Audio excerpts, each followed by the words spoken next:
The fourth question we can ask is, what statement does the movie make on its themes?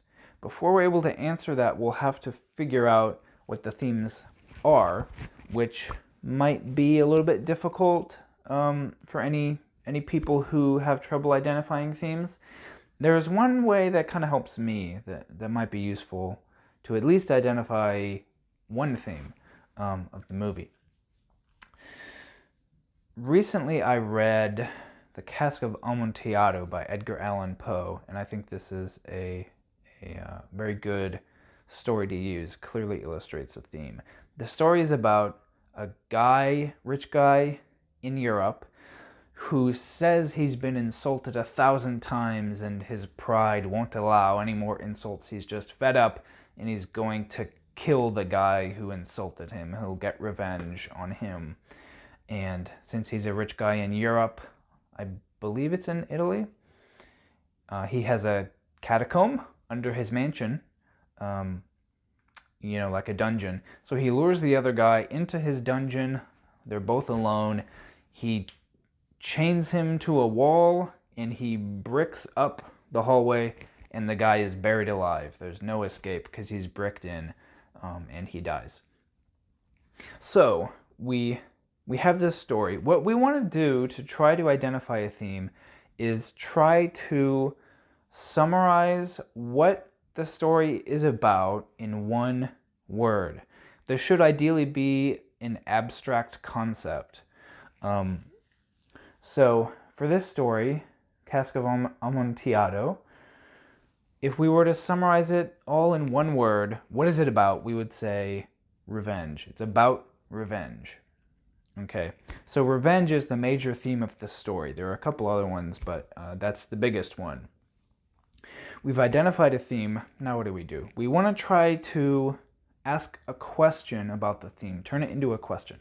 For this story, a clear question is the revenge justified? And from the details of the story, it's clear that it's implied the revenge is not justified. We're not given any real, good justification for why he does it.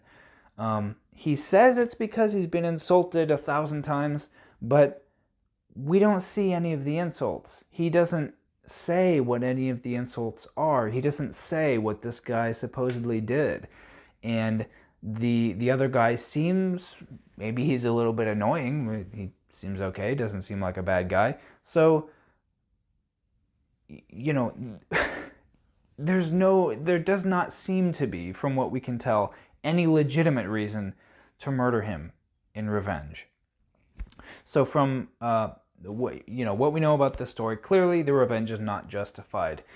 And you can take this statement and you can kind of broaden it out, and you can say that, no revenge is justified.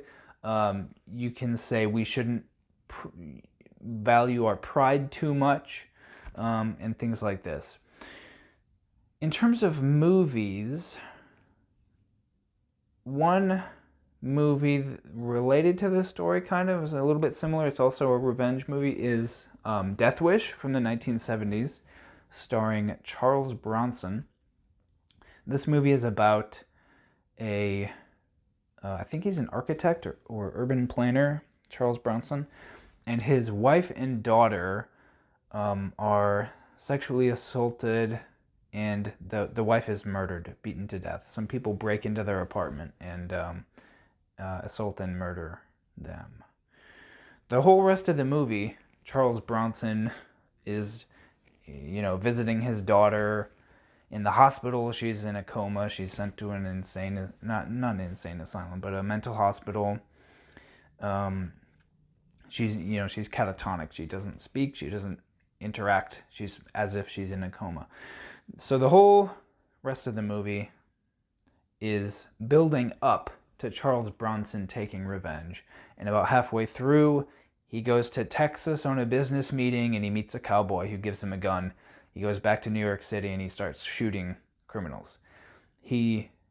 As he's walking down the street, downtown New York City, at night, he sees a guy mugging another guy, and he murders him. He shoots him, kills him. And then at the end of the movie also, he gets revenge on the people who actually attacked his wife and daughter.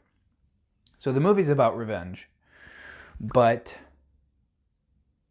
what we want to ask is the revenge justified? The same question we asked about Cask of Amontillado. There are plenty of other questions you could ask, but this is just one illustration of how we can do this. We have the theme, revenge. We ask a question, is it justified? From the details of the movie, it's clear that the movie is saying the revenge is justified. We can obviously disagree. Most people, I think, would, but that's what the movie is saying based on the dialogue. The police and doctors are shown to be completely incompetent, so nobody else on earth can do anything about anything. Crime is just washing over New York City. There's crime everywhere, and the police aren't doing anything. And a bunch of other details. But it's clear that the movie implies the revenge is justified. As we talked about with 12 Angry Men a couple of videos ago, I believe that was the second video, 12 Angry Men says that the way we fix things in society, we talk about it, we debate, and we rationally come to conclusions that we can all agree upon. Death Wish is the complete opposite side of the spectrum. If someone does something bad, there's no rational way to resolve it. You don't go to the police. You don't do any of that. You get a gun from a cowboy in Texas and you murder not just the guys who did it, but anyone else you see that's doing anything bad on the streets at night. So this is a particular view of society. It's not just a story that is fun to watch, maybe a little bit shocking, whatever. It's making a statement about society, about the world. We can also get to this similar place from going through our first two questions, the solution to the conflict being individual, first of all, not institutional. The police are useless. So it's an individual solution, and the solution itself is just kill people. You can also do this with any other themes. So, for example, if a theme is the meaning of life, you just turn it into a question. What is the meaning of life? That's a pretty clearly gets you to a message. It's a statement the movie is making. Another example we might use is Close Encounters of the Third Kind by Steven Spielberg from, I believe it's 1977, might be 76. But if we take the plot, we kind of distill it down, we get to some themes of loneliness. This is what a lot of the scenes in the movie are about. The main male character, his marriage falls apart. He has no friends. Nobody understands him. All this stuff is about loneliness and isolation.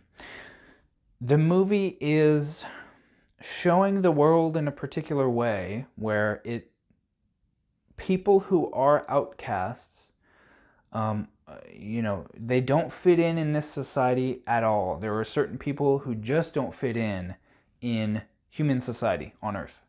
And it's an alien encounter movie, not really alien abduction. Aliens come to Earth and humans, try to interact with them. So I don't want to give too much away about the ending, but the movie is making a statement about Earth being a lonely place. These people are isolated, and there are things they can do in the movie to fix that. So these are a few examples of how you can use this method. You identify a theme. You try to identify a statement the movie is making about the theme. If a character is lonely, what do they do about it? So what? What kind of person are they? Why are they lonely? Where are they lonely? Where do they fit in? How do they fix that? Things like that. If it's about revenge, is the revenge justified? how do they get revenge, who do they get the revenge on, things like that. You choose a theme and you ask a few questions about it.